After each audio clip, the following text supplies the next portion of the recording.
So, boys, stay tuned. There's a Gavaldige podcast. Rabbi Steve Geller does a Gavaldige Zach, and that'll be coming out this week. Torah Giants on Chumash. Shalom Uvrach, and welcome to the weekly piece on the Parsha from Torah Giants on Chumash, written by Rabbi Meir Goodman, the Rabbi Emeritus of Yunus Rockaway. Sit back and enjoy. Welcome to Torah Giants on Chumash. I'm Steve Geller.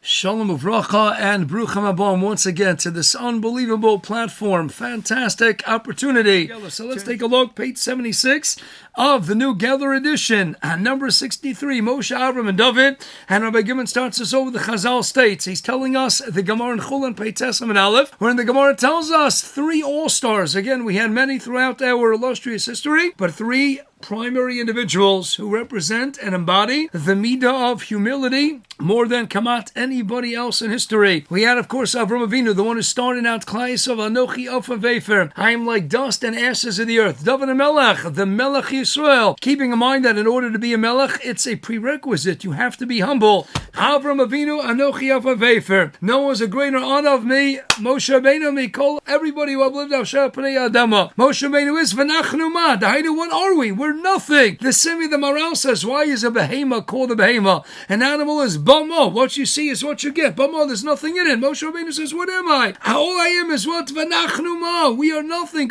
So Avraham Avinu at least says what? Anochi Avav. There is some value to the Ofar and the Aver. Certainly to the Ofar, to the dirt of the earth. You plant, you build, you grow. And at the end of the day, David Melech says, Anochi Tolas Lish, as Rabbi Goodman points out. Perhaps Avram always preceding David, because he compared himself to the mineral realm. I David saw himself in biological terms, and we know based on the classifications of the Bria of all acts of creation, you have domain, still and lifeless matter, moving up in ascending order to tzamech, encompassing therein plant and vegetative life, then chai, living creatures, then of course the pinnacle of creation, Adam as medaber. So David HaMelech said, Anochi Tolas V'lush. Tolas, by the way, the power of the Tolas is in its mouth. David is Vani Tfilo, he is the Tehillim, he is at least what? The world of Chai, Mashen Kain. Avraham Avinu, on the other hand, as Rabbi Goodman so beautifully points out, Anochi Alpha Vefer, I'm the world of domain, I'm the lowly mineral realm, ashes and dust of the earth, but nobody can be compared to the Anivas of Moshe Rabbeinu. Mela writes of Yitzchak Isachaver HaGevaldik. He points out in Os Samach Aleph of his Or Torah commentary on Rav Avram Achi Agros Malas HaTorah. All of the Torah comes down to Anava. What is Anava? Ayin Nun Vav Hey. Ayin Gematria 70 Keneged, corresponding to the Shivim Panim the Torah. Nun, the Nun Shari Bina. Vav Shisha Sidrei Mishnah, and Hey Chamisha Chumshei Torah. That's what the Bnei Yissaschar, the din of a Rebbe, adds. Anova, Gematria, Sinai. What was Sinai all about? Anova, 130, 131, you can be one off. Imakolo. What's the idea? God picks the lowest mountain, Sinai. Where? The lowest mountain, not Stam, in the most wondrous, majestic part of the world, in the middle of the desert. Nedarim and Hayim and Aleph. In the lowly desert, I'm going to give you a lowly mountain, and who is going to be the intermediary to give you the Torah? It's going to be on Sinai, but it's got to be what? Derech, the greatest Anav in the history of the world, because I want to emphatically send and convey that all-important message to Klal Yisrael, that it's got to be what? You want to acquire the Torah, as the Gemara says in Tainis Daf Zayin Amud Aleph, you got to make yourself lowly and humble. Nobody better demonstrates that than Moshe Rabbeinu.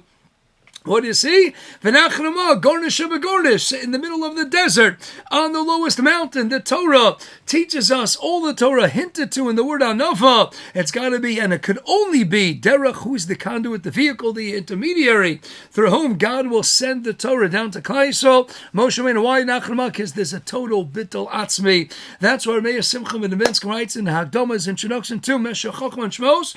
That's why Hashem gave the Torah to Moshe Rabbeinu. There's no Moshe Rabbeinu in there. It's simply Moshe as I'll allow myself to be the vehicle through which the voice of God will be heard through me. And thus we turn back to Rabbi Goodman Gevaldik. It says that Moshe Rabbeinu was what? He was on of Ma'od. What's Ma'od? Adam is Avraham. That's the Aleph, Dalet, David, and Moshe. But what's Ma'od? Ma'od is we take the mem from the end and we switch it to the beginning. Why? Because if you're talking about the subject of humility, nobody occupies center stage more than the unparalleled humility and modesty of a Moshe Rabbeinu. So we're going to transition from Adam, Avram, David, and Moshe to do what? Now it's going to be Ma'od. It's going to be first Moshe, and then Avram, and then David.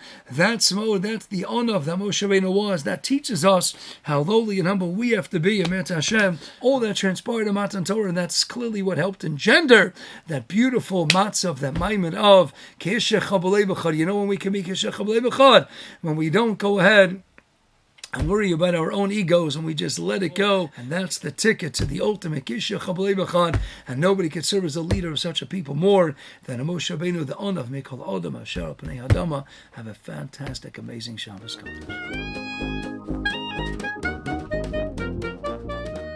No, there's just between me and you.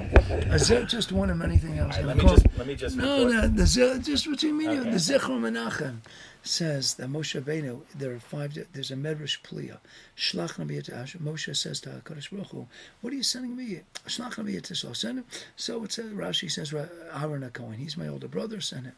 There's a Medrash Pliya that says Moshe Rabbeinu send Rabbi Akiva. Send Rabbi Akiva. Don't send me. Send Rabbi Akiva. Remember, what does Rabbi Goodmans say? That what was the article that he read?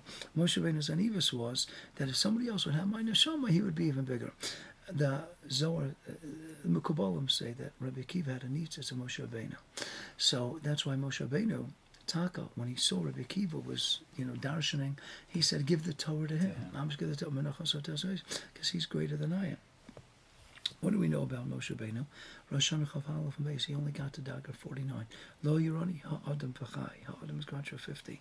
But the Chidah and the Megalamukas, the Kabbalah say that Rabbi Akiva got to level 50.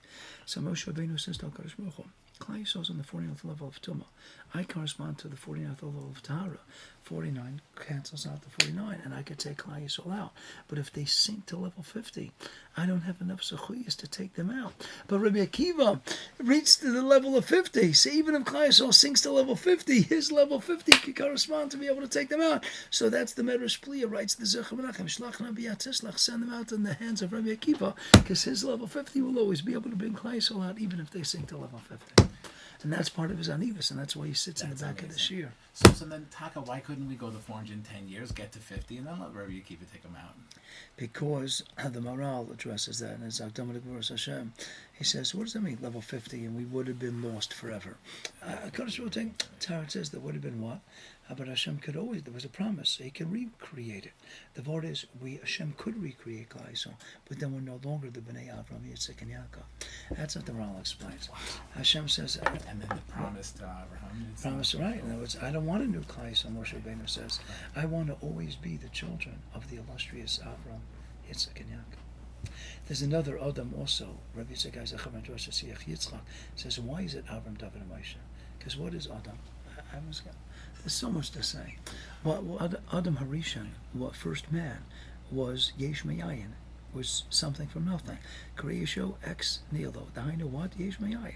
So anyone who's Merumas, who's subtly alluded to in Osios, the letters comprising the name Adam, must also have a bechina of a new creation. Explains Rav Yitzchak Eisachavar. Who are the 3 people in history? Avraham Avinu was thrown by Nimrod into the Kivshan Eitz, into the fiery furnace. That destroyed Kilu the Avram, and he emerges a Bria Chadasha, a new Adam. He's ready to start a Klai Yisrael. Moshe Rabbeinu is put into the Yam. He's put into the water. Nobody can live in water. Miraculously, Basya, Atisha Chesamosa, a miracle comes and saves. David HaMelech was going to be what? A miscarried fetus. He was only going to live for 3 hours in this world, but Adam Rishon davened for him and gave him 70 years of his life. These are 3 people who were going to lose their lives when they were young, and Hashem did a miracle, and they went ahead and had a life. They're all Merumas and Adam, because they all were a recreation of sorts. Now, why is that? Because there were 3 different Metziases. To hide what? There's a new Metzias called Klai, so we don't want a connection to Terach. So here we have Avram, destroy the Avram of old. Let's start something new. That's a new Adam. That's starting Klai. So Moshe Rabbeinu is thrown into the Yam. No, this isn't the Jews who now are sinning all Mitzrayim. We're starting a new Leda, new Liatziras Am. Aidei Moshe himself underwent a whole new aspect of recreation of sorts. And then you have David. What is David? He wasn't going to be. Why? Because there's a new Musa called Malchus. Malchus based David. This is a new creation in the world. We need someone to be at the helm who himself underwent a metamorphosis of sorts. And it has to play into it also. When Shmuel went to Yishai had no more sons. In other words, it has to be sons. That's right. That's all part of it. That's right. It's a whole new Metzias. That's why they're all three rumors in the word Anam. But this is how different part. I wanted to go with his word about